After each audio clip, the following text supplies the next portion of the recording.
زما استاد معاشري ولې کور خراب دی ولې کافران موږ په انسانانو کې لا نه شماري مسلمانان خو لا پرېږدي د پرون کیسه ده د کوچلاغ چې یو سړی را ولاړېږي 20 کلن ځوان دی 20 کلن 4 کشنیان وژني یوه زنانه وژني ولې وژني دا دې موبایل برکت دی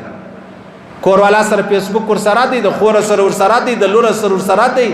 د مور سره ورسره دی د هر یوې جلا جلا آی ډي ده دا چې د باندې راوځي پرده کوي پرده پر چیز کوي ظالمې تا خو نیمه دنیا لیدلې ده ما او تا چې دا دومره دیوالونه ویلي دا مې د دې نه دي ویلي چې غل به راشي د کوره بغلا وکړي دا مې په دې ویلي دي چې زما او ستا ناموس و عزت په دې کور کې دی چې څوک ورته ونه ګوري دې سره موبایل ورسره دی د ګر جهان دنیا ویني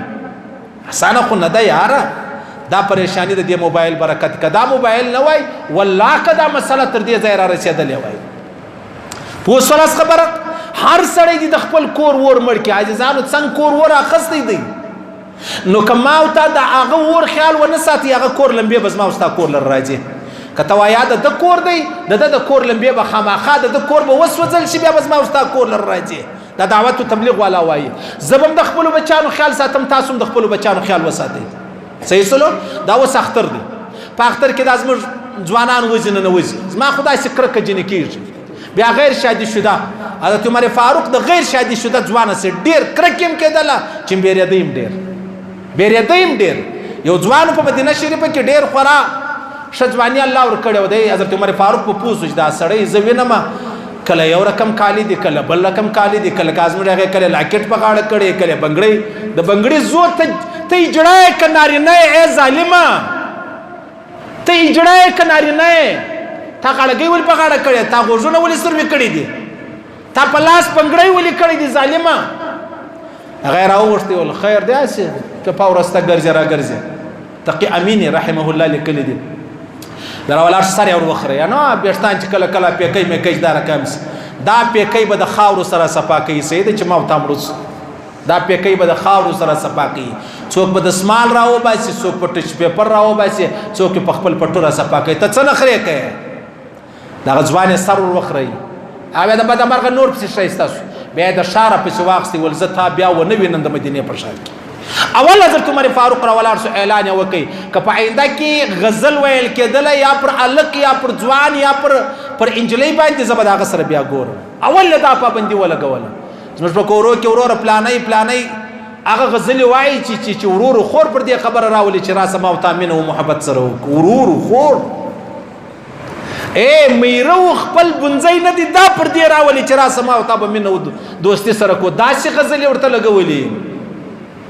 څنګه داستان دی دا څنګه داستان دی زه تا ته په دې ښار کې درښایم چې یو سړی د خپلې میرې سره مخ توروي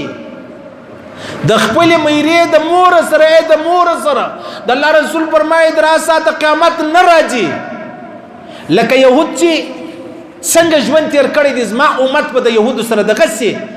په حساب برابر چې لکه 8 نمبره چوټې راواخله یو د بل سره څنګه برابرې دي رسته و چپه داسې به د الله رسول فرمایي زما امت چې دی هغه تباه کېږي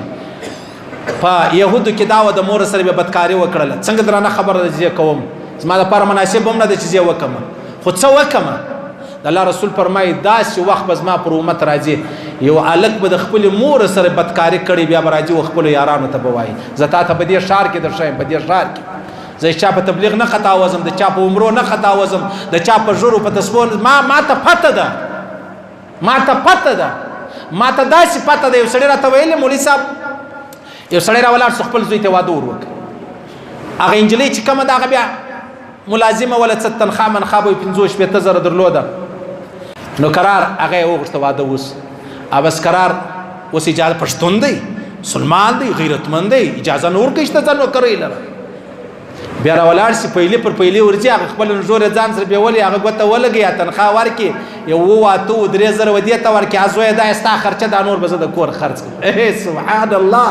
دا په اول سب کې لمنځونه کوي په خدای قسم که ګپه درته کوم والله که ګپه درته کوم په دا مجلس کې درښایم یو سړی د 4-5 کسانو تنخوا اخلي د 4-5 کسانو تنخوا اخلي هېڅ یو شی نسته بیا تبلیغ لرم چې په اول صاحب کې هم ولاړ اقامت هم کوي او اذان هم کوي چې کله کله طالب نه وي څه کوې ظالم دا څه کوې د 4 کسانو او عجبه بله درته کوم دعوت تبلیغ والا زما بابا دعوت تبلیغ زه سمرایم د دعوت تبلیغ د وجه زه دا طالبې ته ورچولم بیمار دی کراچي کې هسپتال کې دی الله دې شفای کامله ورنصیب خدای دې نه خوږي د ځوان زوی مرګ ولیدي بس ډېر ستړی ده ډېر ستومانه خبره ده نو زه دعوت تبلیغ زه سمرایم صحیح سنو لیکن عام طور زموږ په معاشره کې تر ټولو زیات کیسونه چې دي هغه دغه تبلیغ والا چا چې روزه لګولې لس ورځې چلای لګول تر ټولو زیات کیسونه د دوی راځي غلام دی کوي دو نمبریم دی کوي پراډوم دی کوي د چا سره غلط تعلق هم جوړ کړي بیا د دعوت تبلیغ نه مور کړي دي د دغه دعوت تبلیغ د وجه به الله تباہ او برباد کړي د دومره عظیم کار بدنامي چې د هغه کوي